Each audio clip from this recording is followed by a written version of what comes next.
Hey guys, welcome to TutorialGuru. Today I'll be learning how to log out of your Gmail account online on your computer, and now let's dive right in.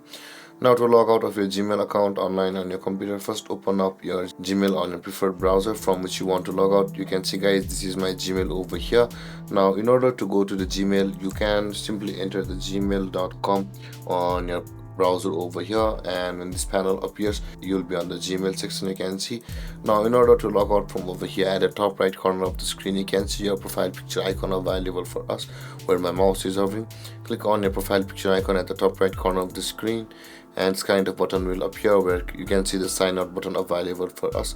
Click on the sign out button over here and click on continue, and then you will be signed out of your account on your browser. And that being done guys, this is how to log out of your Gmail account on your computer.